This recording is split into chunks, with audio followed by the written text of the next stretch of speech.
The glass fell from his hand in slow motion. $500 of Waterford crystal exploding against Italian mahogany. 12 men in $1,000 suits staring at me like I was a ghost they thought they'd buried 5 years ago. Especially him, Alexander Sterling. The billionaire who laughed when I walked out of his office crying. The man who used me like a dirty secret and threw me away like garbage. The CEO who thought I was too invisible, too poor, too insignificant to ever matter. He just realized how catastrophically wrong he was. My red Louboutins clicked against marble like a death sentence. Each step cost more than I used to make in a month. Each step brought me closer to the revenge I'd spent 5 years planning. "Gentlemen," I said. My voice was ice. "I believe you're expecting me. You want to know how a coffee girl making $8 an hour became the woman who could destroy a $9 billion empire? You want to know how I turned betrayal into a $500 million fortune? Then do me a favor right now. Hit that like button, subscribe to this channel, and comment below what city or state you're watching from. I want to know how many of you have been underestimated and are hungry for this story, because this is the greatest corporate revenge Manhattan has ever seen. This is about how the man who destroyed me discovered, far too late, that I came back stronger, richer, and infinitely more dangerous than he ever imagined. My name is Emma Blackwood, and 5 years ago, Alexander Sterling made the worst mistake of his life. He laughed when I walked away. He's not laughing anymore. Stay with me, because what comes next will change everything you think about love, power, and revenge. The boardroom door opened, and the world stopped breathing. Every conversation died mid-sentence. Every head turned toward me like I was death walking through the door. The air itself seemed to recognize that something fundamental had just shifted in their carefully ordered universe. I could feel their shock pressing against my skin like static electricity before a storm. But there was only one pair of eyes that mattered. Alexander Sterling sat at the head of the conference table, hand frozen around a tumbler of 25-year Macallan. The same hand that once traced patterns on my bare back in the dark. The same hand that pushed me out of his life 5 years ago like I was something forgettable, like I was nothing, his face drained of all color in 3 seconds flat. I watched it happen. Watched the blood leave his cheeks as recognition hit him like a freight train. The glass slipped from his fingers. Amber liquid spread across mahogany like blood at a crime scene. Crystal shards caught the afternoon light and scattered it across the walls like accusations. Someone gasped. Thomas Vanderbilt, the board chairman. Someone else whispered my name like they were saying the name of a ghost. Victoria Ashford's name had probably been whispered in this room 1,000 times. Mine had been forgotten the day I left. But they were remembering it now. Oh, they were remembering it now. "Gentlemen," I said. My voice cut through the silence like surgical steel. "I believe you're expecting me." I walked toward the conference table with measured steps. Each click of my $5,000 Louboutins was a countdown. Each step was a promise that I was about to change their lives forever. The boardroom smelled exactly how I remembered. Leather and tobacco and expensive cologne, and the particular scent of old money. The scent of power that had always been denied to people like me. Floor-to-ceiling windows framed Manhattan like a painting. The city I'd conquered from 3,000 miles away. The city that was mine now. Ms. Blackwood. Thomas found his voice first. 72 years old. 3 ex-wives. More scandals than he could count. I'd done extensive research on every person in this room. "Please, have a seat. We're honored to have you here. Your reputation precedes you." His voice carried relief and fear in equal measure. "I'll stand, thank you." I placed my Hermes Birkin on the table. $30,000 of leather and hardware. More than my entire yearly salary when I worked here. I prefer to deliver news like this on my feet. It feels more honest that way. The subtle threat in my voice was intentional, calculated. Alexander still hadn't moved. Hadn't spoken. Hadn't breathed. His face had become a museum of shock and disbelief, and something that looked almost like fear. I knew that face better than my own reflection. I'd memorized it during 6 months of stolen kisses and secret meetings and lies I'd believed were love. That face had haunted my nightmares for 5 years. Now I was going to haunt his. Ms. Blackwood represents Obsidian Capital, Thomas continued nervously. He kept glancing between Alexander and me like he could feel the electricity crackling between us, but didn't understand its source. She's offered to review our current financial situation and potentially provide capital investment. Such careful language for, we're drowning, and she's our only lifeline. Situation. I let the word hang in the air like a noose. Is that what we're calling a $40 million quarterly loss? Interesting choice of words, Thomas. I opened my briefcase with a soft click that echoed like a gunshot. Inside was a black folder containing 40 pages of their sins.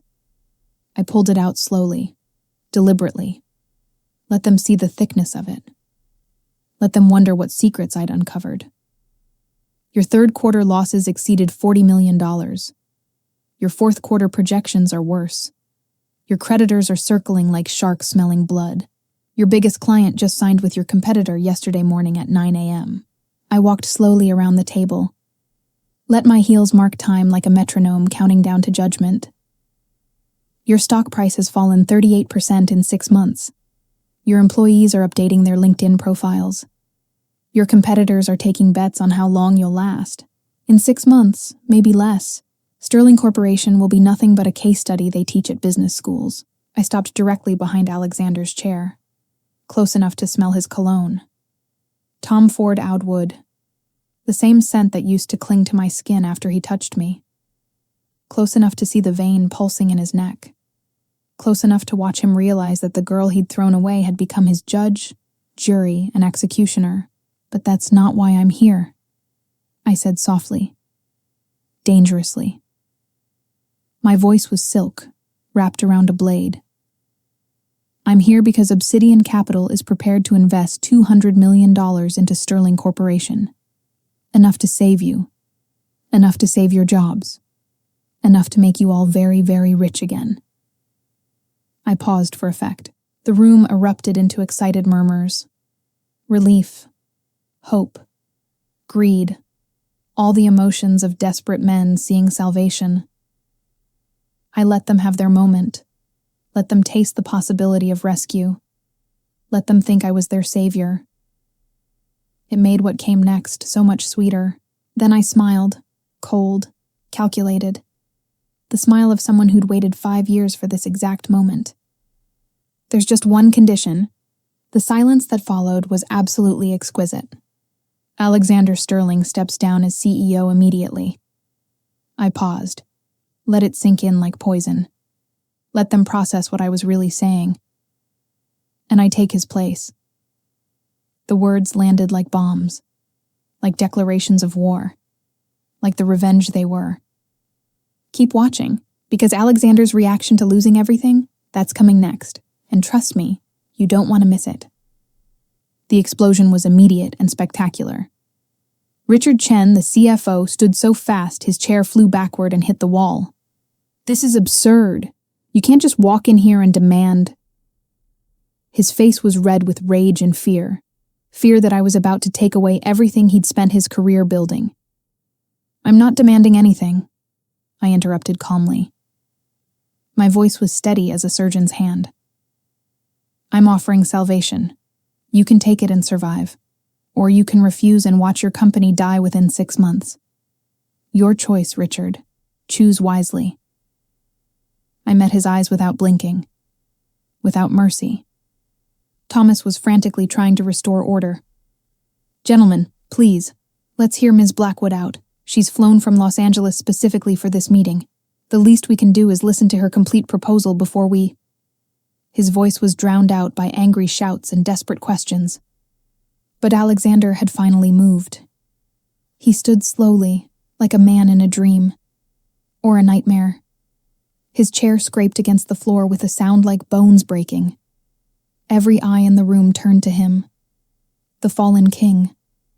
The CEO who'd driven his family's company into the ground through bad decisions and worse judgment. Emma. Just my name. He said it like a question. Like a wound. Like he couldn't quite believe I was real. like I was something impossible that had crawled out of his past to destroy his present. His voice cracked on the second syllable. I'd never heard Alexander Sterling's voice crack before. It's Ms. Blackwood, I corrected coldly. Professional distance. I wasn't the girl who'd loved him anymore. I was the woman who'd come to take everything he had. And yes, Alexander, it's really me. Surprised? You shouldn't be. You taught me an important lesson 5 years ago. Do you remember what it was? He opened his mouth, closed it. No words came out. He looked like he was drowning in front of 12 witnesses, and nobody was throwing him a lifeline. Good. I wanted him to drown. I wanted him to feel what I felt when I discovered he'd been engaged the entire time we were together. You taught me that love without power is just another word for victim, I said quietly. Only he could hear me now. The room had gone silent watching our confrontation. You taught me that in this world, you're either the person making decisions or the person decisions happen to. So I decided to become someone decisions couldn't happen to. I stepped back, raised my voice so the entire room could hear. Professional again. Clinical. My offer is non-negotiable. $200 million in capital investment. Complete restructuring of leadership. New vision, new strategy, new execution. Sterling Corporation has been operating on outdated models for 2 decades. That ends now. Thomas cleared his throat. Ms. Blackwood, while we appreciate your offer, you must understand that Sterling Corporation has been in the Sterling family for 3 generations. Asking Alexander to step down is asking him to betray his family legacy. Surely there's room for negotiation on the leadership structure. No. One word, final as a coffin closing. There's no negotiation. Alexander has proven he can't lead this company into the future. His decisions over the past 3 years have been catastrophic. The Singapore deal? Lost $40 million. The tech acquisition? The company folded within 18 months. The real estate expansion? You're over-leveraged and underwater. I walked back to the head of the table, placed my hands on it, leaned forward, let them see the steel in my eyes. I've spent 5 years building Obsidian Capital into one of the most successful investment firms on the West Coast. I've turned around 12 failing companies. My success rate is 92%. Alexander's failure rate is 100%. That's not fair, Alexander said. His voice was stronger now, angry. You're cherry-picking data. You're ignoring the market conditions, the economy, the factors outside my control. He was grasping for excuses, for anything to explain away his failures. The economy affected everyone, I interrupted. Your competitors thrived. You floundered. That's not market conditions. That's leadership failure. And this board knows it. They've known it for 18 months, but didn't have the courage to do anything about it. I'm giving them that courage now. I opened my folder, pulled out a document, slid it across the table to Thomas. This is my complete proposal. Investment terms, restructuring plan, 5-year growth projections. Read it carefully. You have 48 hours to accept or reject. After that, my offer expires, and Obsidian Capital moves on to other opportunities. And if we refuse? Michael Harrison, the oldest board member, asked. His voice was quiet, defeated. He already knew the answer. They all did. They were just hoping someone would say it out loud so they didn't have to. Then you file for bankruptcy in 4 to 6 months, I said bluntly. Your creditors will liquidate your assets for pennies on the dollar. Your employees lose their jobs. Your investors lose everything. And the Sterling name becomes synonymous with failure. Is that really how you want this story to end? The room was silent. The kind of silence that comes when people realize they're trapped. When they understand that all their choices have narrowed down to one, accept or die. There was no third option. I'd made sure of that. 48 hours, I repeated. I closed my briefcase, turned toward the door. Each step away from that table was a victory. My assistant will be available if you have questions. Choose wisely, gentlemen. Your futures depend on it. I didn't look back. Didn't need to. I'd already won, but Alexander wasn't done. As I reached the door, his voice stopped me cold. And what he said next? It changed everything. Keep watching. Wait. Alexander's voice cut through the silence like broken glass. I stopped with my hand on the door handle. Didn't turn around. I could feel every eye in that room on my back. Could feel the weight of this moment pressing down on all of us like atmospheric pressure before a storm. We need to talk, he continued. His voice was rough, desperate. Nothing like the smooth, confident Alexander Sterling who used to command rooms with a whisper. Privately. Now. It wasn't a request. It was a plea disguised as a demand. And we both knew he had no power to demand anything from me anymore. I turned slowly, met his eyes across 20 feet of expensive carpet. He looked older than I remembered. Lines around his eyes that hadn't been there 5 years ago. Gray threading through his dark hair at the temples. The weight of failure ages people faster than time. I don't think that's appropriate, Mr. Sterling. Please. The word cost him something. I could see it in the way his jaw clenched, in the way his hands flexed at his sides. Alexander Sterling didn't say please. Not to employees. Not to business associates. Definitely not to women he'd discarded. 5 minutes. That's all I'm asking. Thomas looked between us nervously. He could sense the history crackling in the air, but didn't understand its nature. Perhaps that would be beneficial, he suggested carefully. To clarify any questions about the proposal before we begin our deliberations. He was giving Alexander an out, a professional reason for a personal conversation. Fine. I looked at my watch. Cartier. $5,000. I'd bought it specifically for this moment, so Alexander would see that I could afford watches that cost more than he'd ever paid me. 5 minutes. Your office. I walked toward his office without waiting for confirmation. The office was exactly as I remembered. Floor-to-ceiling windows overlooking Manhattan. Leather furniture that probably cost more than a car. The same desk where he'd kissed me for the first time. The same couch where we'd made love while the city slept below us. Everything was the same except the people in it. He closed the door behind us. Suddenly, the massive office felt too small. The air too thin. I forced myself to breathe normally. To maintain the mask of indifference I'd practiced for 5 years. He couldn't know that being in this room again made my chest tight with memories I'd tried to bury. Emma, he started. I held up my hand, cut him off before he could finish whatever he was about to say. Ms. Blackwood, I corrected sharply. We're not on a first-name basis, Mr. Sterling. We're not friends. We're not anything. I'm a potential investor and you're a CEO facing removal. Let's keep this professional. My voice was ice. My heart was hammering. Professional. He laughed bitterly. Ran his hand through his hair in that gesture I used to find endearing. Now it just looked like weakness. There's nothing professional about this, and you know it. You didn't come here to save Sterling Corporation. You came here to destroy me. I came here to make money. I lied smoothly. Sterling Corporation is undervalued and poorly managed. It's a good investment opportunity. That's all this is.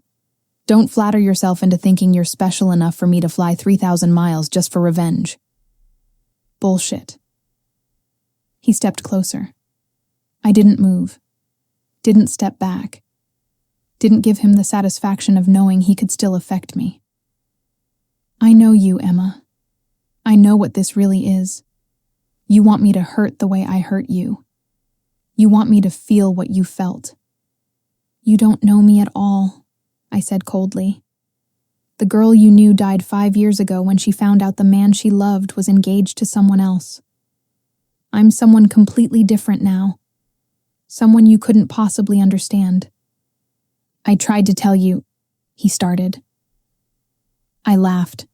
The sound was harsh and broken. All the rage I'd been suppressing for 5 years suddenly fighting to get out. You tried to tell me? My voice rose despite my best efforts to stay calm. When, Alexander? When exactly were you planning to mention that you had a fiancé? Before or after you fucked me on this very desk? Before or after you told me I was special?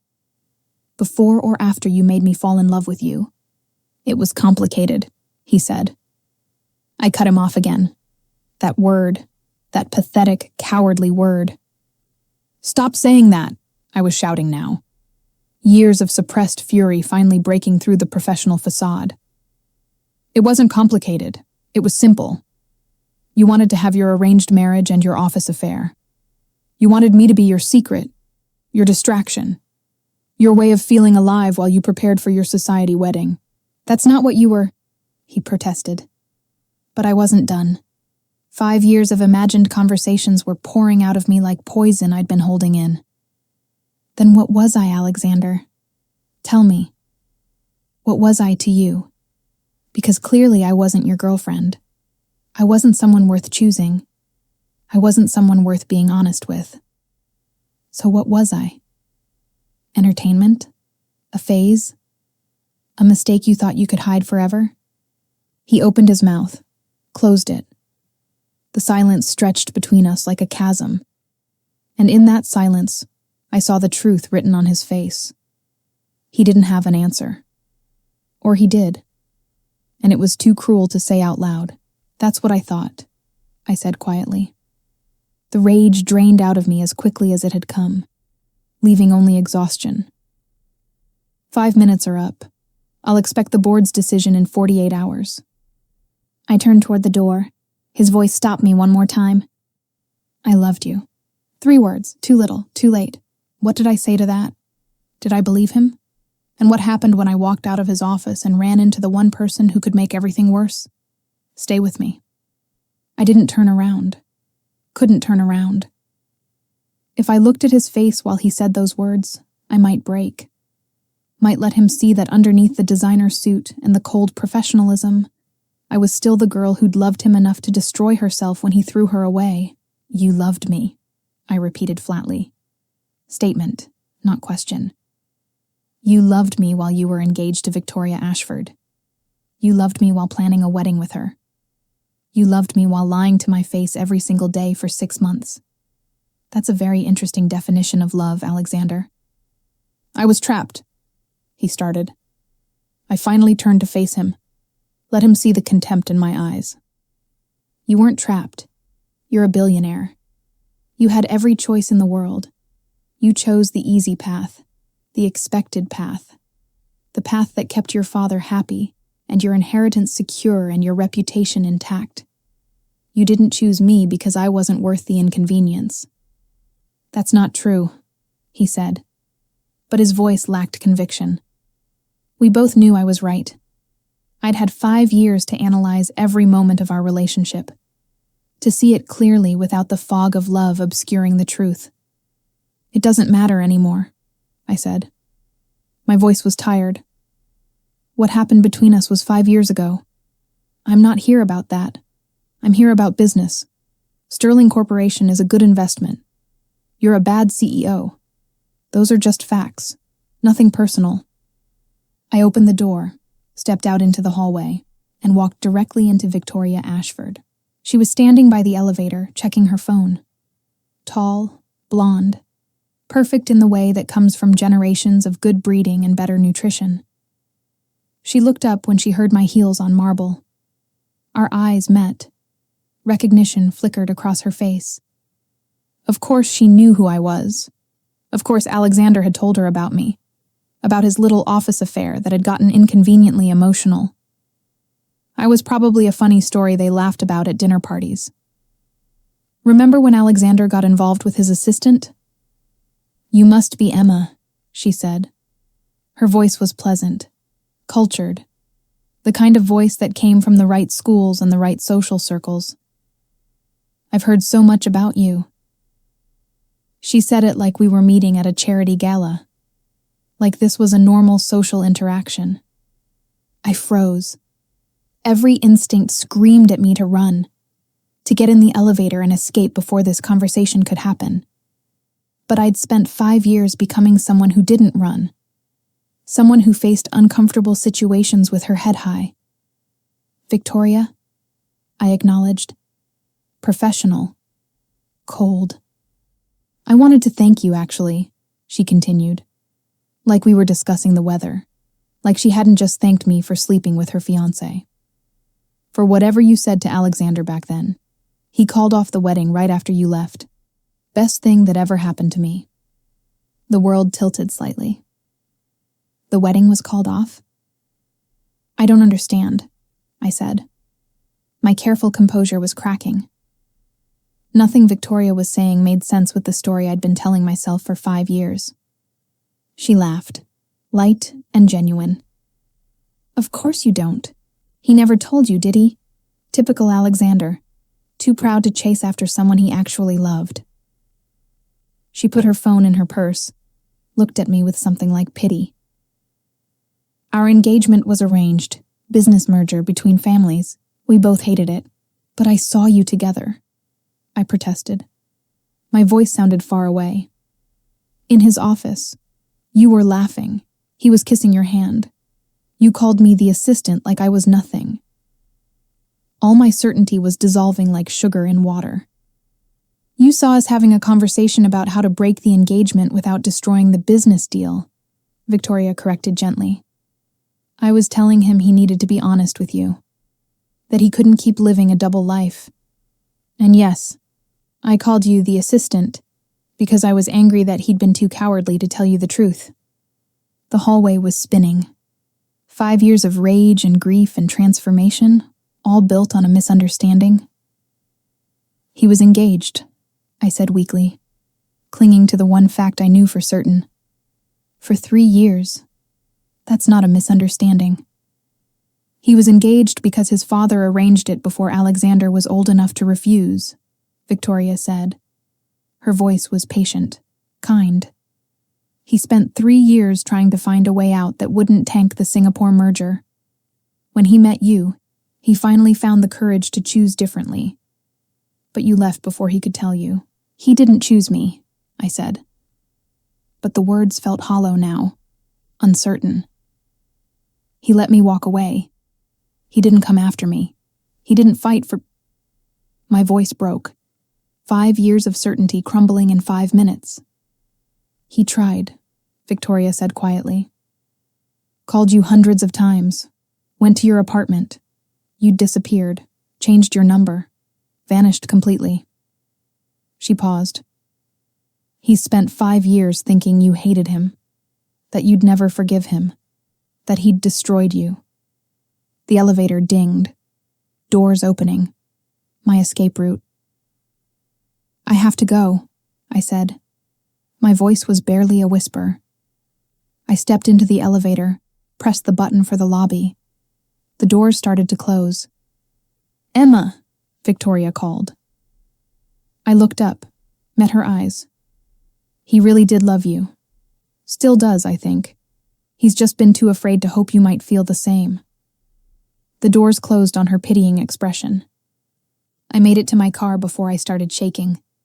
Before 5 years of carefully constructed narrative began to collapse. Before I had to face the possibility that I'd come back to destroy a man who'd actually loved me all along. Everything I thought I knew was wrong. The revenge I'd planned so carefully was based on a lie. So what did I do next? Did I call off the takeover? Or was it already too late? Keep watching. The next chapter changes everything. I sat in my car for 20 minutes. Hands gripping the steering wheel so hard my knuckles went white. Breathing exercises I'd learned in therapy doing nothing to stop the panic rising in my chest like floodwater. Everything Victoria said kept replaying in my mind like a song I couldn't turn off. He called off the wedding. He tried to find me. He loved me. No, I couldn't accept that. I'd built 5 years of my life on the foundation of his betrayal. I'd transformed myself from victim to victor specifically to make him pay for what he'd done. If Victoria was telling the truth, then what did that make me? The villain in my own revenge story? My phone buzzed. Text from my assistant Maya. Board requested a meeting tomorrow at 10 a.m. to discuss the proposal. They want to move quickly. Congratulations, Emma. You're about to become CEO of Sterling Corporation. 3 months ago, that text would have been the culmination of everything I'd worked for. Now it felt like a noose tightening. I couldn't think in the car. Couldn't breathe. I started driving with no destination in mind. Just driving through Manhattan streets, watching the city blur past my windows. The city where I'd been so happy for 6 months. The city I'd fled from like it was cursed. My phone rang. Alexander's name on the screen. I let it go to voicemail. It rang again. Again. Finally, I answered. What? My voice was harsher than I intended. Defensive. Afraid of what he might say. Afraid he'd confirm Victoria's story and destroy the narrative I'd used to rebuild myself. Don't accept the board's offer, he said. No greeting. No preamble. His voice was urgent. Desperate. Emma, please. We need to talk about what really happened 5 years ago. Victoria told me she saw you. That she told you. She told me a story, I interrupted. A very convenient story that makes you look like a tragic hero instead of a liar and a coward. I'm not interested in revised history, Alexander. It's not revised history. It's the truth. The truth I tried to tell you 5 years ago if you'd stayed long enough to hear it. His voice cracked. I tried to find you. Do you know that? I went to your apartment, called every number you'd ever given me. You'd vanished like you'd never existed. Because I didn't want to be found, I said coldly. Because I needed to get away from you and everything you represented. You don't get to rewrite what happened just because I came back successful. I'm not trying to rewrite anything, he was shouting now. I could hear traffic in the background. He was outside, maybe in his car too, driving nowhere, same as me. I'm trying to tell you what actually happened. The engagement was arranged. I was trying to break it. You left before I could. You had 6 months to tell me you were engaged, I said. My voice was ice to cover the cracks forming underneath. 6 months of lying to my face every single day. Don't pretend you're the victim here. Silence. Long and heavy. When he spoke again, his voice was quiet. Broken. You're right. I should have told you from the beginning. I was a coward. I was afraid you'd leave if you knew. And you did leave. And I've regretted it every single day since. Good, I said. But the word felt hollow. Empty. Like I was reading lines from a script I no longer believed in. You should regret it. You should suffer the way I suffered. That's why I came back. That's why I'm taking your company. Is that really why you came back? He asked quietly. Or did you come back hoping I'd prove Victoria wrong? Hoping I'd give you a reason to keep hating me because it's easier than admitting you might have been wrong about what happened? The question hit me like a physical blow. Because he was right. Some part of me had wanted him to be the villain Victoria described, had needed him to confirm that I was right to hate him, that my 5 years of rage had been justified. I have to go, I said. My voice was shaking now, the professional mask finally cracking completely. The board meets tomorrow. I suggest you prepare your resignation speech. I hung up before he could respond, before he could say something that would shatter my certainty completely. I drove to my hotel, the Four Seasons, presidential suite, $1,500 a night. I could afford it now. I'd worked 80-hour weeks for 5 years to be able to afford rooms like this, to be able to look at price tags without wincing, to be someone who mattered. The suite was empty and cold and perfect. Everything in its place.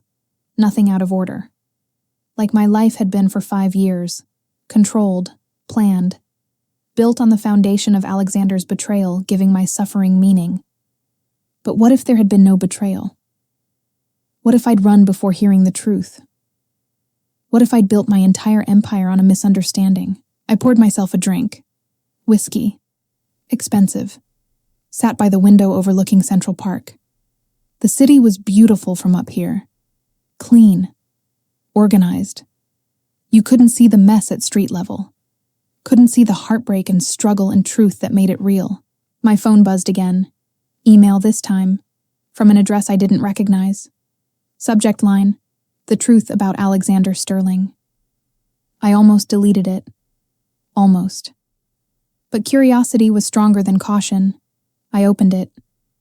Inside were attachments, photos, documents, text messages, all dated from 5 years ago, all proving that everything Victoria said was true. The evidence I found in that email, it destroyed everything I thought I knew. And what I did next? It's the hardest decision I've ever made. Stay with me, because Chapter 6 is where the revenge story becomes something else entirely. The first attachment was a photo. Alexander and Victoria at what looked like a lawyer's office. The timestamp read 3 days after I'd left Sterling Corporation. They weren't smiling, they looked exhausted, and they were signing papers. I zoomed in. The letterhead was clear. Dissolution of engagement agreement. Not a wedding contract, a breakup. The second attachment was a series of text messages. Alexander to someone named Marcus, his best friend from college, according to my research files. The messages started the day I left. She's gone. Won't answer calls. Apartment is empty. Marcus, I fucked up so bad. Found her mom in Detroit. She won't tell me where Emma went. Says I hurt her too much. She's right. Hired a private investigator. He can't find her. It's like she disappeared off the face of the earth. Dad says I need to focus on the company, that Emma was a distraction. I want to hit him. It's been 6 months. I don't think she's coming back. I don't think I'll ever see her again. The messages went on for 2 years. Hundreds of them. All of them about me. About regretting losing me. About hoping I was okay. About missing me so much it was hard to breathe. I felt sick. Actually physically ill. My hands were shaking so hard I nearly dropped my phone. The third attachment was a voicemail transcript. One of the dozens Alexander had left me 5 years ago. I'd never listened to them. Had deleted them all without playing a single one. Too afraid of what he might say. Too certain I knew the story already. Emma, please, just let me explain. The engagement wasn't real. It was arranged by our fathers before I had any say. I was trying to break it without destroying the merger. I know how it looked. I know you're hurt. But please, just talk to me. Let me tell you the truth. I love you. That's the truth. I've always loved you.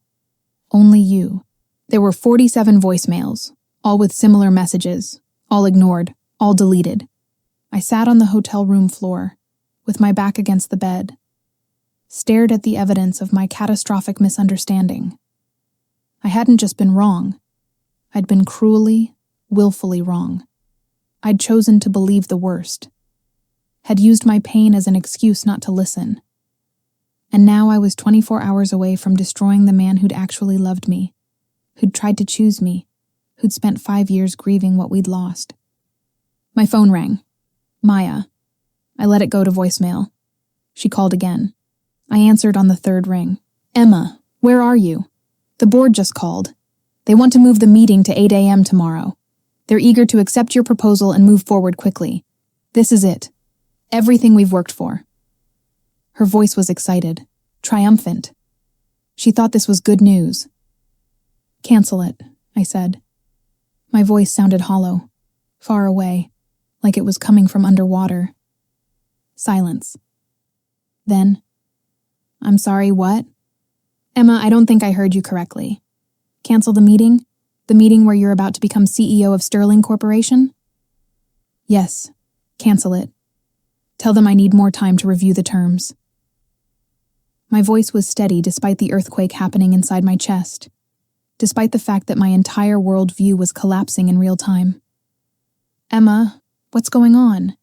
This is what we've planned for months. This is everything you've worked toward. You can't just... Maya's voice was confused, worried. She'd been with me for 2 years. She knew how much this mattered, or how much I'd convinced myself it mattered. I said, cancel it, I snapped. Then softer. Please, Maya, just do it. Tell them something came up. Tell them I need another 48 hours. Tell them whatever you need to tell them. I just need time to think. Okay, she said slowly, carefully, like she was talking to someone having a breakdown, which maybe I was. I'll handle it. But Emma, are you sure about this? Once you show hesitation, they might start looking at other options. I'm not sure about anything anymore, I admitted. The honesty felt strange. For 5 years I'd been so certain, so clear about my purpose. Now everything was quicksand. Just buy me time, please. I hung up, sat there in the dark of my hotel room with evidence of my mistake spread across my phone screen. Evidence that I'd been the villain all along, that I'd taken Alexander's moment of cowardice and transformed it into 5 years of unnecessary suffering for both of us. What kind of person does that? What kind of person builds an empire on a misunderstanding and calls it justice? My phone buzzed again. Another email. This one from Alexander. Subject line. I'm sorry. I almost didn't open it. Almost. But I'd already destroyed so much by not listening. I couldn't make that mistake again. Emma, Victoria told me she talked to you. I know you probably don't believe her. I know I spent 6 months lying by omission and I can never take that back. But I need you to know the truth. Not so you'll forgive me. I don't deserve forgiveness. But because you deserve to know what really happened. The email continued. Detailed everything Victoria had said. Explained how the engagement had been arranged when he was 25, before he'd had the power or courage to refuse. How he'd spent 3 years trying to find a way out that wouldn't destroy the Singapore merger. How meeting me had given him the strength to finally refuse. I broke the engagement 3 days after you left. I chose you, Emma. I just chose you too late. By the time I was free, you were gone. And I've spent 5 years wondering if you're okay, if you're happy, if you found someone who deserves you more than I do. I know you're here for revenge. I know you want me to suffer. And you've succeeded. But not because you're taking my company. Because seeing you again made me realize what I lost. Made me remember what it felt like to be with someone who actually saw me. Not the sterling heir, not the CEO, just me. Tomorrow the board will probably accept your offer. I'll step down, you'll become CEO, you'll have won. But before that happens, I need you to know, I'm proud of you. Not in a patronizing way, genuinely proud. You became everything I always knew you could be. Everything I told you you would be. And I'm sorry for lying, for not being brave enough to choose you sooner, for making you feel like you didn't matter when you were the only thing that did. I'm sorry, Emma, for everything. The email ended. No signature, no plea for forgiveness, just truth, raw and painful, and 5 years too late. I sat there for an hour, maybe more. Watching the city lights blur through tears I hadn't cried in 5 years. Crying for the girl I'd been who'd believed in love. Crying for the man who'd loved me badly but honestly. Crying for the 5 years we'd lost to miscommunication and pride and fear. Finally, I picked up my phone, dialed Alexander's number. He answered on the first ring. Emma. Just my name. Like a prayer. Like he'd been waiting by the phone hoping I'd call. I got your email, I said. My voice was rough from crying. And the attachments, the photos, the texts, the voicemails I never listened to. Emma, he started. I cut him off gently. I need to know something. And I need you to be completely honest. No corporate speak. No carefully worded half-truths. Just honesty. I took a breath. Did you love me? 5 years ago? Did you really love me? Silence. I could hear him breathing. Could imagine him in his apartment, probably unable to sleep, probably reliving every moment of today's disaster.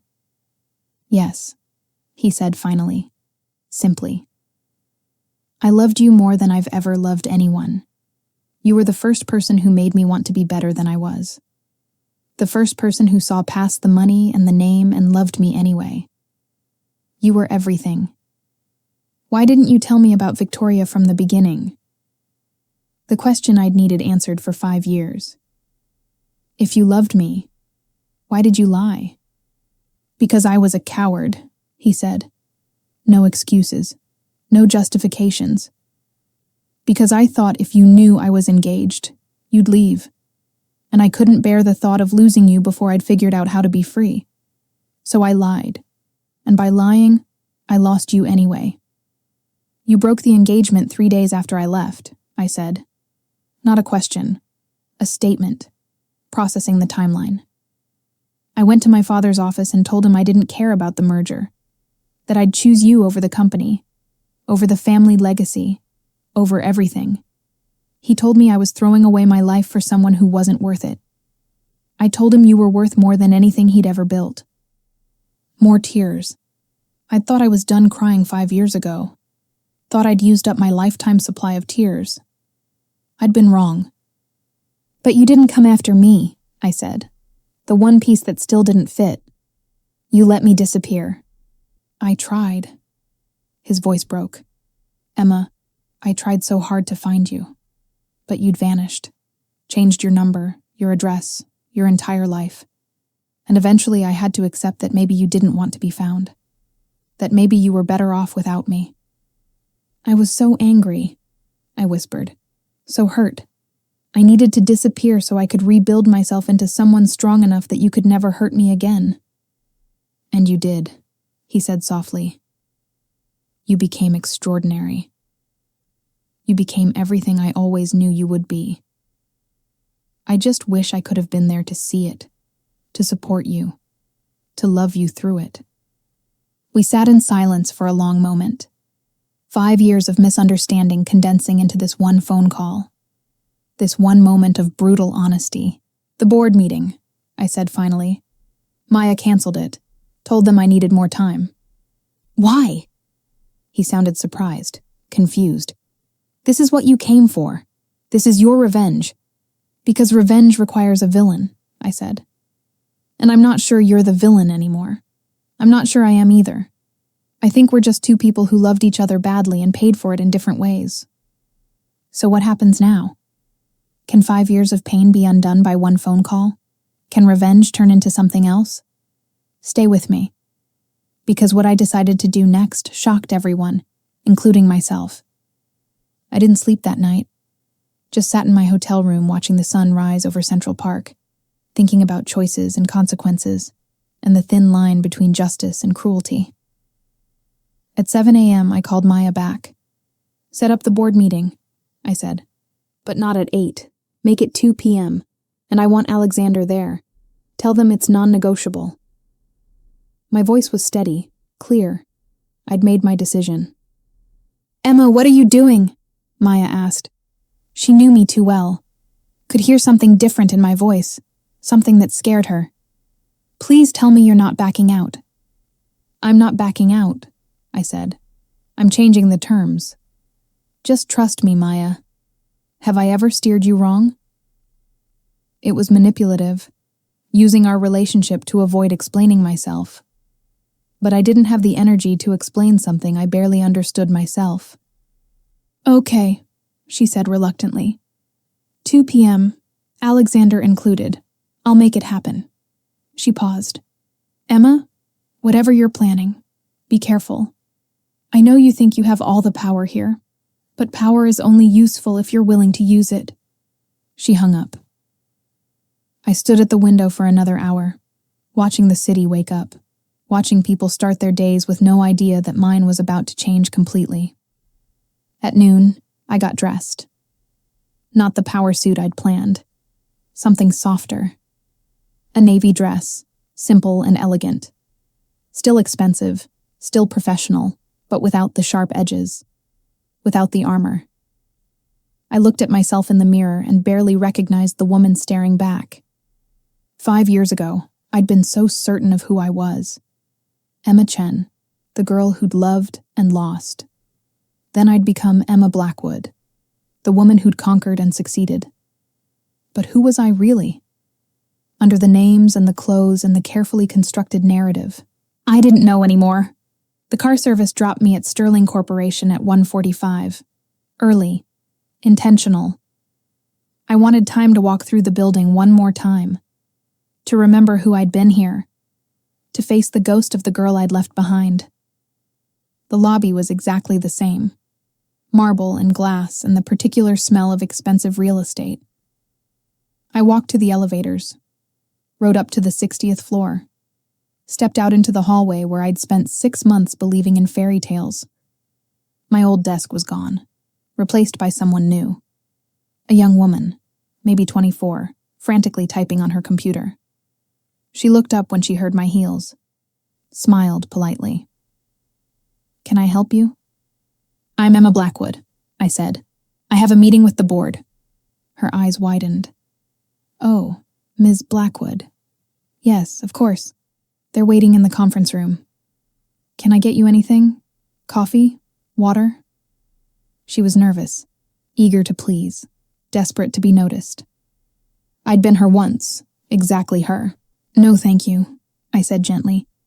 "But what's your name?" "Sarah," she said, surprised that I'd asked, that someone important had noticed her enough to care. "Sarah Mitchell." "Sarah, can I give you some advice?" I stepped closer, lowered my voice. "Don't ever let anyone make you feel invisible. Don't ever accept being treated like you don't matter. You matter. Remember that." I walked away before she could respond, before I could see my younger self reflected in her confused expression. The boardroom door was closed. I could hear voices inside, arguing, about me, about Alexander, about the future of Sterling Corporation. I took a breath, pushed open the door. Everyone stopped talking. 12 pairs of eyes turned toward me. Alexander sat at the far end of the table. Not at the head. That seat was empty, reserved for me. The new CEO, the conqueror. He looked like he hadn't slept either.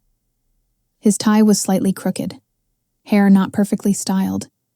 Human in a way I'd never seen him in corporate settings. Our eyes met across 20 feet of mahogany. Something passed between us. Understanding, maybe. Or acknowledgement that everything was about to change. "Gentlemen," I said, walking to the head of the table. "Thank you for accommodating my schedule change. I know you're all eager to hear my final decision." I placed my briefcase on the table. Didn't sit. Just stood there feeling the weight of their expectations. Thomas cleared his throat. "Ms. Blackwood, we've reviewed your proposal extensively. The board is prepared to accept your terms, all of them. We're ready to move forward with the transition immediately." He glanced at Alexander apologetically. "We believe Sterling Corporation needs new leadership to survive." "I appreciate your confidence," I said carefully. "But I've spent the last 18 hours reviewing my proposal, and I've realized that some of my terms need to be revised." I saw Maya's face go pale, saw Alexander's confusion, saw the board members exchange worried glances. "Revised how?" Richard Chen asked suspiciously. "The investment amount? The timeline? The restructuring plan?" "The leadership clause," I said. Let that hang in the air for a moment. "I'm withdrawing my requirement that Alexander step down as CEO." The room erupted, everyone talking at once. Maya looked at me like I'd lost my mind. Alexander just stared, frozen, unable to process what I'd said. "That's unacceptable," Richard shouted. "The entire proposal was contingent on new leadership. We can't accept an investment that doesn't include restructuring." "Then don't accept it," I said calmly. "Let me be clear. This is my final offer. Take it or leave it. $200 million in capital investment. Complete operational restructuring. New strategies, new systems, new vision. But Alexander stays as CEO." "Why?" Thomas asked. The question everyone was thinking. "Ms. Blackwood, your proposal was brilliant precisely because it recognized that Sterling Corporation's problems stem from leadership failure. If you remove that component..." "Alexander's not the problem," I interrupted. "The problem is that he's been trying to run his father's company instead of his own." The problem is a board that's more interested in maintaining tradition than embracing innovation. The problem is a corporate culture that values heritage over performance. I turned to look at Alexander directly. 5 years ago, Alexander Sterling made mistakes. He was a coward when he should have been brave. He lied when he should have been honest. But he's not that person anymore. And the company he's capable of building isn't the company he inherited. Alexander's eyes were wet. He didn't say anything. Couldn't say anything. Just looked at me like he was seeing me for the first time. My investment comes with conditions, I continued, addressing the board again. Conditions that apply to all of you, not just Alexander. You accept my strategic plan. You implement my operational changes. You modernize your approach to business. And you give Alexander the freedom to actually lead instead of just manage his father's legacy. And if we refuse? Richard challenged. If we tell you we'd rather declare bankruptcy than keep Alexander as CEO? I smiled, cold, final. Then you declare bankruptcy. And in 6 months, when this company is being liquidated for parts, you can all explain to your investors why you let pride destroy a 90-year-old institution. Your choice, gentlemen. Did they accept? Did Alexander? And why did I just give up the revenge I'd spent 5 years planning? Stay with me. The answer is in Chapter 8, and it's going to surprise you. Thomas called for a 15-minute recess. The board needed to discuss my revised terms privately. Alexander needed to process what had just happened, and I needed air before I suffocated under the weight of what I'd just done. I walked out to the terrace. 60 floors up, Manhattan spread below like a game board. From here you couldn't see the struggles, couldn't see the heartbreak, couldn't see the messy reality of people trying to survive another day. Everything looked clean, ordered, simple. Emma! Alexander's voice behind me. I didn't turn around. Couldn't face him yet. Couldn't see whatever expression he was wearing. Gratitude or confusion or pity. I didn't want any of it. You should be inside, I said, keeping my voice professional, distant. They're deciding your fate. You should be there to defend yourself. They're not deciding my fate. You already did. He stepped beside me, close but not touching. Why? Why give up everything you came for? Everything you worked for? I didn't give up anything, I said, still not looking at him. I'm still investing, still restructuring the company, still getting everything I wanted professionally. Except revenge, he said quietly. Except the satisfaction of watching me lose everything. That's what you came for, Emma. We both know it. So why change the terms? I finally turned to face him. He looked lost, vulnerable in a way I'd never seen Alexander Sterling look.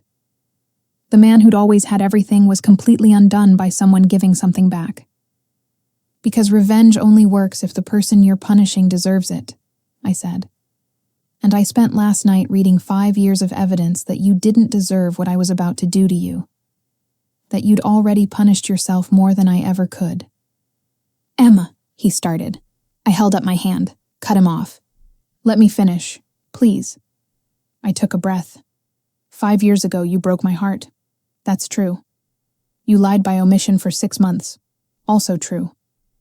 But I've spent 5 years believing you were a villain when you were just a coward who made bad choices while trying to do the right thing eventually. I was worse than a coward, he said. His voice was rough. I was selfish. I wanted you and my father's approval and my family's legacy. I wanted everything without having to sacrifice anything. And when I finally chose, I chose too late. Yes, I agreed. You did. And I paid for that choice with 5 years of thinking I wasn't worth choosing. 5 years of building my entire identity around being the woman who'd been discarded. But you paid too. Different currency, same debt. We stood in silence for a moment. The wind this high up was cold, sharp. It cut through my dress and made me shiver. Alexander noticed, started to take off his jacket. I waved him off. I'm fine, I said. I need the cold. Helps me think clearly. What are you thinking about? He asked. Genuine curiosity, not the practiced interest of someone making small talk. He actually wanted to know. "I'm thinking about what I want," I said honestly. 5 years ago, I wanted love. I wanted you. I wanted to matter to someone. When I lost that, I convinced myself I wanted revenge. I wanted power. I wanted to prove that I could destroy the man who destroyed me. And now, he stepped closer, just one step, testing. "Now I want to build something," I said, looking out at the city instead of at him. "I want to take Sterling Corporation and transform it into something neither you nor your father could have imagined. I want to prove that success isn't about revenge or punishment or making people pay. It's about creating something that matters. I can't pay you back for what I took from you," Alexander said quietly. 5 years of your life. 5 years of happiness. 5 years you spent hurting because of my mistakes. There's no way to make that right. "I don't want you to make it right," I said, turned to face him fully. "I want you to help me make something new. I want to be your partner, Alexander, not your employee, not your secret. Your equal partner in building the best version of Sterling Corporation possible." His eyes widened. "Partner? The terms are simple," I said. "All business now. 200 million investment. I get 40% equity. You retain 40%. The remaining 20% stays with existing shareholders. We share CEO duties. You handle operations, I handle strategy. We rebuild this company together." "Why would you want to work with me?" he asked, genuine confusion in his voice. "After everything I did? After everything you've accomplished without me? Why tie yourself to someone who hurt you?" "Because you're brilliant when you're not trying to be your father," I said bluntly. "Because this company needs both of us, your institutional knowledge and my vision. And because," I paused, "this part was harder. Because maybe working together is how we both finally move forward." "Forward," he repeated, testing the word. "Not back, not trying to recapture what we had. Forward." "Forward," I confirmed. "As partners, as colleagues, as two people who care about building something that matters more than our past." I extended my hand. Professional, clean. "What do you say, Alexander? Can we build something together? Something better than revenge?" He looked at my hand for a long moment, then at my face, searching for something. Confirmation, maybe, that I meant what I was saying, that this wasn't another elaborate trap. Finally, he reached out, took my hand. His grip was warm, firm, the handshake of someone sealing a deal they believed in. "Partners," he said, "let's build something extraordinary." We shook once, released, both pretending the contact hadn't sent electricity through our hands. Both pretending 5 years of history wasn't vibrating in the air between us. The terrace door opened. "Thomas, we've reached a decision. We'd like you both inside." His expression was unreadable. We'd know in moments if the board had accepted my revised terms, if Alexander would keep his company, if my choice had been right. We walked back inside together, not touching, maintaining professional distance. But something had shifted, something fundamental. We weren't enemies anymore, weren't victim and villain. We were two people who'd hurt each other badly and were choosing to build something despite that history. The board was seated when we entered, 12 faces with 12 different expressions, some approving, some skeptical, some still angry about the reversal. Thomas stood. "Ms. Blackwood, Mr. Sterling, the board has reviewed your revised proposal, and after extensive discussion," he paused, "let the tension build. We accept your terms. Welcome to Sterling Corporation as co-CEO and principal investor." I'd done it. Not the revenge I'd planned, but something better. Something that terrified me and excited me in equal measure. But could Alexander and I really work together after everything? Or would proximity just open old wounds? Chapter 9 has the answer. The first 3 months were brutal. We moved my office into Sterling Corporation the following week. took over the suite next to Alexander's with a connecting door that stayed firmly closed. We communicated through assistants, through email, through carefully worded memos that never acknowledged our history. We were professionals, colleagues, partners who happened to have destroyed each other once. The restructuring was aggressive. We cut 20% of operational costs in the first month, modernized systems that had been running on technology from 2005, hired new talent from tech companies, from startups, from anywhere except traditional real estate. The old guard hated it. The board was nervous. But the numbers didn't lie. We were becoming profitable again. Alexander and I developed a rhythm. He'd handle the morning operations meetings. I'd take the afternoon strategy sessions. We'd overlap for an hour at lunch to coordinate, sitting across a conference table with Maya and his assistant taking notes, keeping everything professional and documented. We barely looked at each other during those meetings, barely acknowledged that we'd once known each other's bodies better than our own, that we'd once shared secrets in the dark that we'd never told anyone else. We were strangers who happened to be rebuilding an empire together. It was torture. "You're miserable," Maya said one evening. We were reviewing quarterly projections in my office. She'd been watching me stare at the connecting door for 5 minutes without realizing I'd stopped working. "You've gotten everything you wanted. The company is thriving. You're a co-CEO at 33. So why do you look like you're attending your own funeral?" "I'm not miserable," I lied. "I'm just tired. It's been an intense few months." "Emma." She closed her laptop, gave me the look that said she wasn't buying my bullshit. "I've worked for you for 3 years. I know when you're lying. And right now, you're lying to yourself about being fine." "What do you want me to say?" I snapped. More harshly than I intended. That working 20 feet away from the man I once loved is slowly destroying me.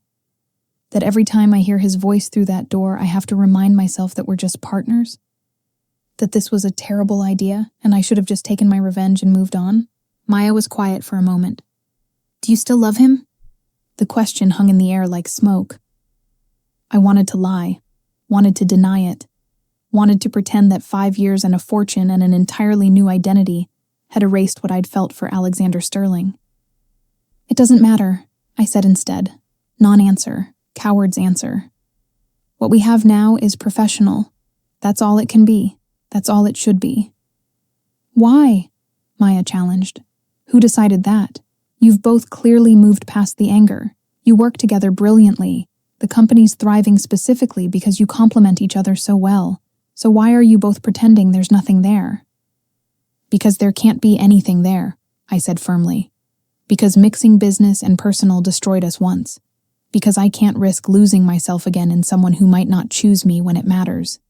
This way is safer, cleaner, better for everyone." "Safer," Maya repeated skeptically. "Is that what you call this? Because from where I'm sitting, you both look like you're drowning and safe." She left. I sat alone in my office staring at that connecting door, wondering what Alexander was doing on the other side. Wondering if he was thinking about me. Wondering if this careful professional distance was protecting us or slowly killing us both. My phone buzzed. Text from Alexander. "Can you come to my office? Need your input on the Tokyo expansion." I stared at the message for a full minute. We could have discussed Tokyo via email, via video call, via literally any method that didn't require us to be in the same room together. But he'd asked me to come to him. I stood, smoothed my dress, knocked on the connecting door before I could talk myself out of it. "Come in," his voice through the wood. I opened the door. His office was exactly as I remembered. Windows overlooking Manhattan, leather furniture, the desk where we'd first kissed. But there were changes too, photos on his desk now. One of him and what looked like his younger sister. One of Victoria and her new husband at their wedding. Evidence of a life I hadn't been part of. "Tokyo," I said, all business, professional. "What's the issue?" He looked at me for a long moment. "There is no issue with Tokyo," he said finally. I lied. I needed to talk to you, and I was tired of doing it through assistants and carefully worded emails. My heart rate spiked. Alexander? This isn't working, he interrupted. The careful distance, the professional boundaries, the pretending we're just colleagues who happen to be rebuilding a company together. It's not working, Emma. At least not for me. It's working fine, I said. My voice was shaking. The company is thriving. We're making excellent progress on all strategic initiatives. The numbers are... I don't give a fuck about the numbers right now, he said. Stood up. Walked around his desk toward me. I backed up instinctively. Hit the door. Trapped. I'm talking about us. About the fact that we're both miserable pretending there's nothing between us. There is nothing between us, I insisted.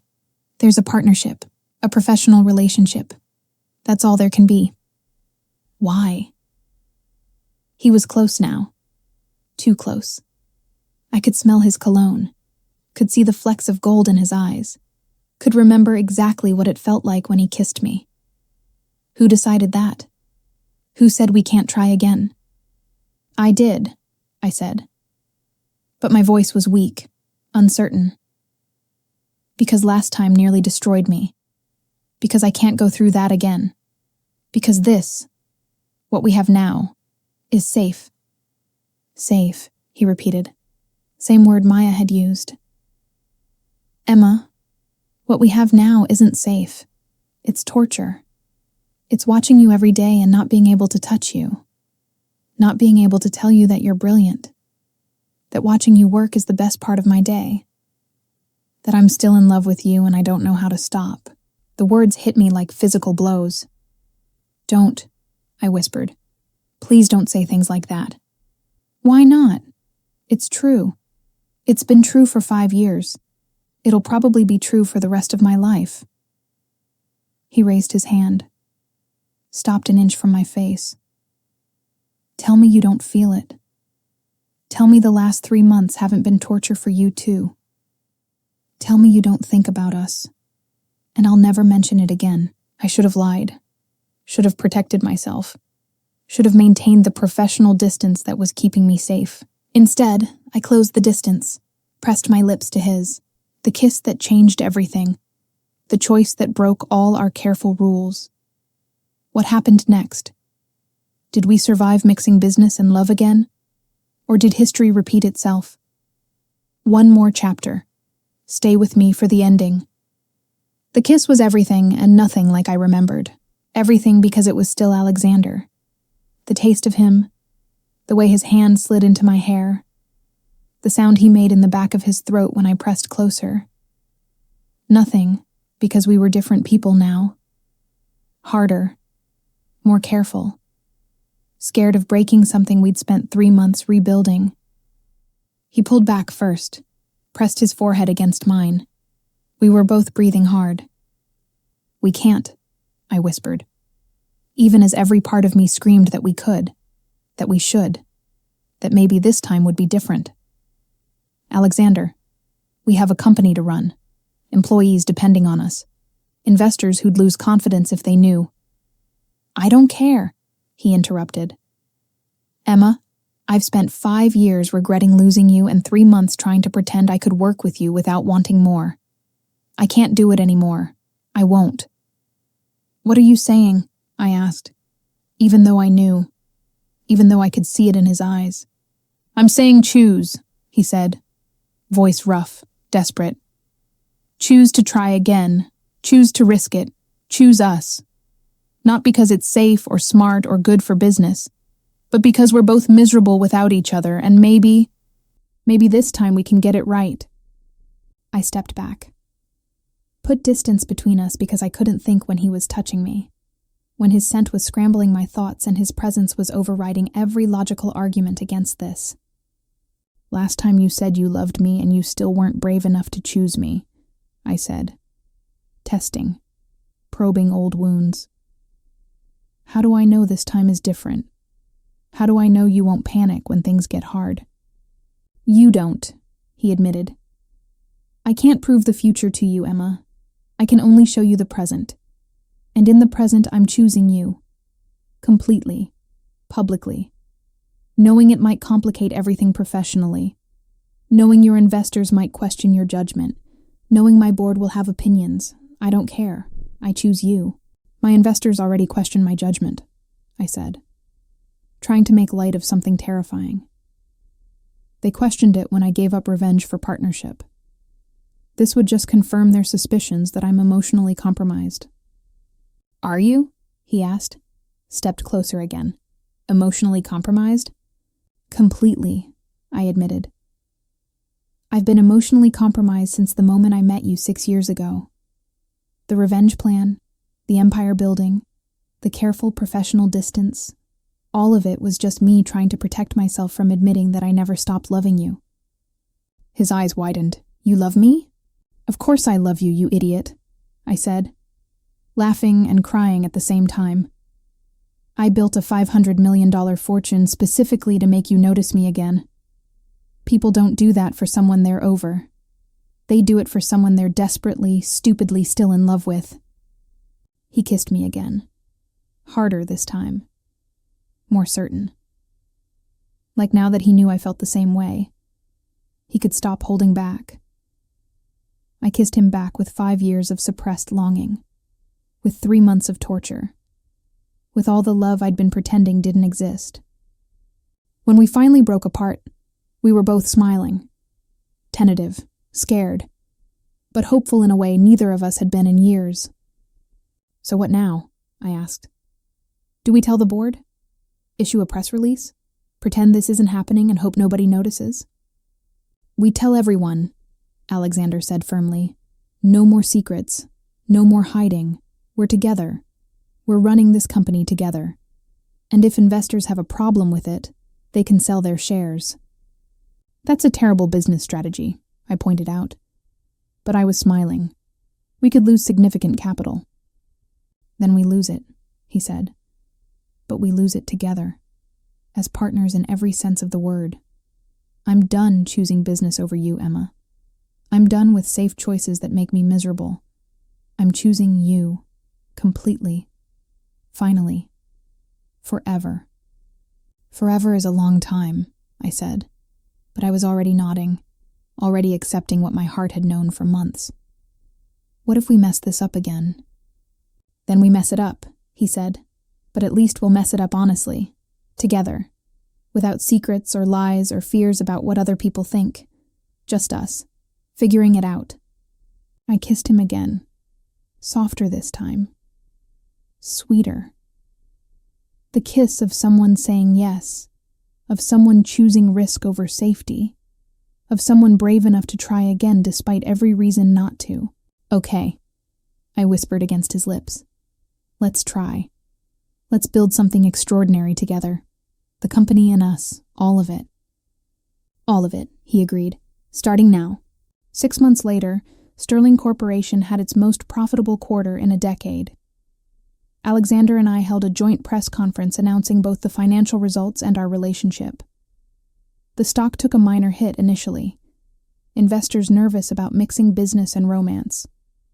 It recovered within 2 weeks when they realized we were better together than we'd ever been apart. We rebuilt Sterling Corporation into something neither his father nor mine could have imagined. A company that valued innovation over tradition. That promoted based on talent, not tenure. That became a place where young assistants like Sarah could see a path to success that didn't require being invisible. And we rebuilt us. Slowly. Carefully. With the kind of honesty that comes from people who've already lost each other once and refuse to make the same mistakes twice. We didn't move in together immediately. Took things slow despite 5 years of history. Went on actual dates, restaurants, museums, walks through Central Park at midnight. Relearned each other as the people we'd become instead of who we'd been. We fought sometimes. About strategy, about personal boundaries, about whose turn it was to compromise. But we fought fair. With words instead of silence. With honesty instead of secrets. With the understanding that love isn't about never hurting each other. It's about choosing to repair the damage when you do. Maya became CFO. Sarah, my old assistant's replacement, became my new executive assistant. She reminded me so much of who I'd been that I made sure she'd never feel invisible. Never wonder if she mattered. never question whether hard work could actually change her life. Victoria sent us a wedding gift when we got engaged a year later. A note attached. Took you both long enough. Congratulations on finally getting it right. She'd become a friend somehow. The woman who could have been my enemy became someone who understood what it meant to watch Alexander Sterling figure out how to love properly. We got married on a Tuesday, small ceremony, just family and close friends. No society wedding, no press. Just us, choosing each other deliberately, in front of people who actually mattered. My mother came, met Alexander for the first time, told him if he ever hurt me again, she'd destroy him in ways a billionaire couldn't imagine. He believed her. So did I. His father didn't come, still bitter about the partnership, about the modernization, about his son choosing love over family legacy. We sent him an invitation anyway. Left a seat empty for him at the ceremony. Maybe someday he'd fill it. Maybe not. We were okay either way. The vows were simple, honest, no flowery promises we couldn't keep. Just two people who'd hurt each other, healed separately, and chosen to build something together. I promise to choose you, Alexander said, his voice steady despite the tears in his eyes. Even when it's hard. Even when it's scary. Even when every logical part of my brain says I should play it safe. I choose you, Emma, every day, for the rest of my life. I promise to let you choose me, I said. To stop protecting myself from being loved, to trust that you're not the person you were 6 years ago, to build something with you instead of alone. I choose us, Alexander, even when it terrifies me. Especially when it terrifies me. We kissed as husband and wife. And this time, it felt right. Complete. Like all the pain and separation and growth had been necessary to get us here. To this moment. To this choice. 2 years after that, we sold Sterling Corporation for $4 billion. Retired at 35 and 37 respectively. Used half the money to start a foundation supporting young women in business. Women like I'd been, brilliant and hardworking and invisible. We gave them capital, mentorship, and the confidence to believe they deserved success. The other half we kept. Built a life that wasn't about proving anything to anyone. Just two people who'd learned the hard way that love without honesty fails, that success without purpose feels empty, and that sometimes the best revenge is building something so extraordinary that the past stops mattering. We had a daughter, named her Grace because it felt right, because we'd been given grace we didn't deserve, because we wanted to remember that second chances aren't guaranteed. They're gifts that should be honored. She grew up in a house where both parents worked, where disagreements were voiced and resolved, where love was demonstrated through actions, not just words, where she never had to wonder if she mattered because we told her every day that she did. On her 10th birthday, she asked me about my past, about how I'd met her father, about the story that some of their friends' parents whispered about at dinner parties when they thought no one was listening. I told her the truth, age-appropriate but honest, about falling in love with someone who wasn't ready to be brave, about being hurt so badly I ran away, about spending 5 years becoming strong enough to face him again, about discovering that revenge is less satisfying than forgiveness, that love isn't about never making mistakes. It's about choosing to repair them. So Dad hurt you? She asked, her face serious, processing. And you forgave him? Eventually, I said, after he proved he'd changed. After I proved I'd changed. After we both learned that loving someone means choosing them even when it's hard. That sounds complicated, she said, the way 10-year-olds do when they're trying to understand adult concepts. It is complicated, I agreed. Love usually is, but complicated doesn't mean bad. It just means worth fighting for. She thought about that. I'm glad you fought for it, she said finally, because if you hadn't, I wouldn't be here. She was right. Our daughter existed because I'd chosen to come back. Because Alexander had chosen to be honest. Because we'd both chosen to try again despite every logical reason not to. That night, After Grace was asleep, Alexander and I sat on our terrace overlooking the water. Manhattan was a distant glow on the horizon, close enough to remember, far enough to forget. "Do you ever regret it?" he asked, his arm around my shoulders. "Coming back? Giving up your revenge? Choosing to try again with me instead of just taking the company and moving on?" I thought about it, really thought about it, about who I'd been when I walked into that boardroom 6 years ago, about the rage that had sustained me, about the revenge I'd planned so carefully, about how satisfying it would have been to watch Alexander Sterling lose everything. "No," I said honestly, "I don't regret it, because revenge would have been empty. It would have felt good for a moment, maybe a week, maybe a month, and then it would have just been me, alone, with nothing but a company I didn't actually want, and a victory that meant nothing." "And this?" he asked, gestured to the house behind us, to our life, to the future we were building. "Does this mean something?" "This means everything," I said, turned to kiss him. "This is what I actually wanted all along. I just didn't know it until I stopped being angry enough to see it." "I love you," he said, in case I haven't mentioned it today. "You've mentioned it 3 times, I said, smiling. "But I'll never get tired of hearing it." "Good, because I plan to keep saying it until I run out of breath." We sat in comfortable silence. 2 people who'd loved each other badly and learned to love each other well, who'd hurt each other and healed, who'd chosen revenge and chosen forgiveness, who'd built an empire and given it away to build something better. The city lights flickered in the distance. Somewhere in that glow, there were young women working late shifts, believing they were invisible, wondering if they'd ever matter. Women like I'd been. Women who deserve to know that being underestimated is sometimes the greatest gift. That pain can be transformed into power. That revenge is temporary, but growth is permanent. I'd spent 5 years becoming someone strong enough to destroy Alexander Sterling. Instead, I'd become someone strong enough to love him properly. To build with him instead of against him. To choose partnership over punishment. He'd laughed when I walked away, but when I came back stronger, he wasn't laughing anymore.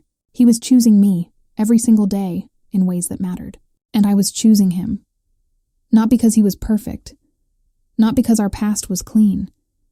But because love isn't about finding someone who never hurts you. It's about finding someone worth rebuilding with after they do. Sometimes the person who breaks you gives you exactly what you need. A reason to become unbreakable. But the real strength isn't in staying broken. It's in learning to rebuild, with yourself and sometimes with them. So that's my story. The story of how I came back stronger. How revenge turned into redemption. How love failed and succeeded and taught me that strength isn't about punishing the people who hurt you. It's about building a life so full that what they did stops defining you. Alexander Sterling laughed when I walked away. But when I came back, everything changed. For both of us. If you've made it this far, thank you. Thank you for staying with me through every painful moment, every triumph, every choice that terrified me. Now I need something from you. Hit that like button if this story moved you. Subscribe if you want more stories about people who refuse to stay broken. And comment below, where are you watching from? What city? What country? I want to know how far this story traveled. But most importantly, comment, I came back stronger.